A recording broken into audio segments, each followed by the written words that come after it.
There's a lot of people out there who will say you need to pick X perk, Y perk, and play in a certain way to maximise your gameplay on Dead by Daylight, as Survivor and as Killer. Well, they lied to you. You don't need to pick specific perks to do well on the game. And I'm going to show you how. Cue the intro.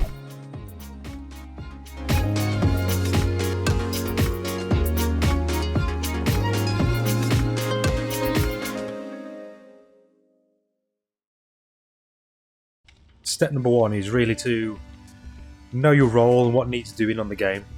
What that means is, as the game ebbs and flows, different things will be needed from you as a player to help either your team as a survivor, yourself as a survivor, or if you're playing as a killer, yourself in particular.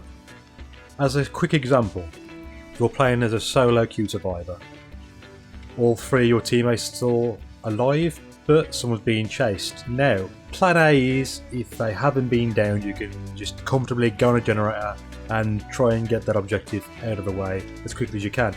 If, say, that survivor though who's being chased has already been downed and hooked twice, they're going to die if they get down again and put on a hook. What you might want to do, potentially, I'm not saying do it, but you might want to run into the thick of the action, try and take a hit for them, try and get into safety, prolong their life, if not outright, make the killer go for you instead if you're still fully healthy. Keep as many lives as you possibly can, as many feet on the ground going as you possibly can for the game. Another example, if you're a killer, let's say you've begun to chase somebody and you've got to a strong survivor tile. That's something like a building or some sort of jungle gym loop or something else, which will make it very hard for you to down that person very quickly. For plan A, which is down that person as quickly as you can. But if that person's making it very difficult for you, you need to try and make a decision there. Do you keep on going? Say you've gone from that jungle gym to a different tile, so like another pallet loop into another location, do you keep on chasing that person? 9 times out of 10 you probably won't want to chase that person for too long. You want to cut your losses, you need to go elsewhere, you need to pressure generators and get people off those gens, off those other objectives. Try and find the weak link of the team and build momentum that way. A lot of the game requires you to know what you need to do at any given time, and games are won and lost by you being distracted by the wrong people at the wrong time, or just putting yourself in bad positioning. If you can know your role and work towards that and adjust and change your tactics as you go along, you'll be doing absolutely fine for step one. Step two is you know your role, you know what you should be doing. Now the one that a lot of people don't do right is they're not decisive. They don't go, I need to get that person saved, I need to do that generator now, I need to work on this at this time, I need to get that totem done, a lot of things we know we need to do, but it takes certain people to go, that needs doing, I'm going to there right now, I'm doing it. And that sort of decisive mindset you need to get into your head sometimes. A lot of Dead by Daylight comes down to use of time. As a killer, you really are on a time frame. Unless you've got generator prolonging perks and you're able to work around, or you're working with a certain killer who's extremely proficient at prolonging games or getting high amounts of pressure and momentum going, you're going to be struggling if you're not using your limited time effectively. As Survivor, your time comes down to how quickly you can get your generators done and how well you can keep your team alive during that, how long you can prolong that killer's chases and stuff like this. If you can't manage your time effectively, you're going to be struggling. Err on the side of risk rather than caution a lot of the time. As you get experience, you'll obviously learn more of when to be more trepidatious and when to be more risk-taking. A lot of the game comes down to time management and odds. There's 3 other survivors with you, which means a lot of the time you can work with the odds going, there's a 1 in 4 chance that he's going to come to me specifically. Usually that's the case. If you work with that idea and you just get to your objectives or your goals as quick as you can, get to them, be decisive, you're going to be managing your time really well. Step 3 is practice really does make perfect. You're not going to be hitting those great skill checks very often at first. I mean, Rune's being nerfed, so it won't be that much of a deal, but if the devs decide to buff great skill checks maybe and lower base generator speed, great skill checks will become very important to learn, and I do recommend learning because it does make a difference, and there is a lot of fraction of seconds involved with a lot of parts of the game. You're not going to be able to know what tiles to run the killer, how to run them.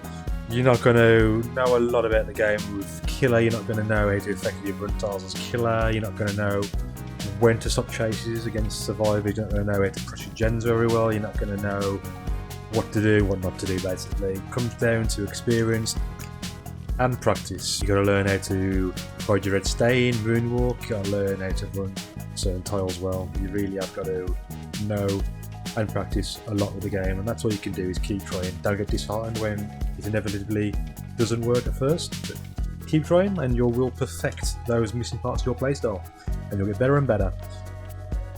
Step 4 really is identifying what parts of your playstyle you're not as good at as other parts.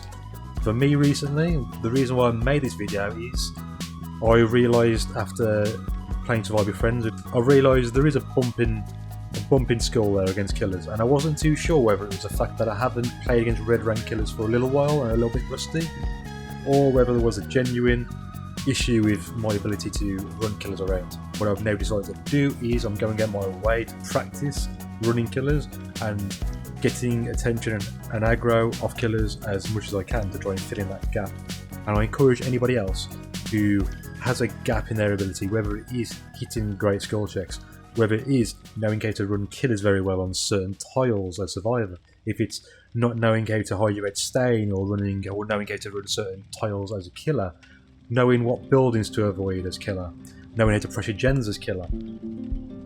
If you can identify these issues that you might have and work on them and become a better player overall, if you can make what you do entertaining to not only yourself but your fellow players, and if you're a streamer, whatever, to your viewers, and that, it's only going to be better for everybody involved. And I encourage you to identify your issues.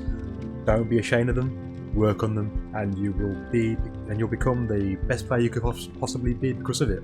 With that all said and done, guys, I hope I have gave a little bit of food for thought, a little bit of help in some of the aspects of the game. Once more, no specifics there really, because I'd like for you to work all out yourself and get the help you need by playing the game, enjoying the game, not getting too bogged down with any specifics of what people tell you. Because at the end of the day, there is so many variables in this game that no specific one person knows exactly what they are talking about to some degree. But as always, check out other content creators. There's a lot of guides out there how to run tile, lots of guides out there to do flashlight saves, a lot of things there to pressure as killer, lots of things to do with specific killers, specific builds, and so on. You can find a lot out there on the old interweb. Go on YouTube, check it out. As always, thanks for checking out the video, guys. I appreciate it, and I hope I've helped you out.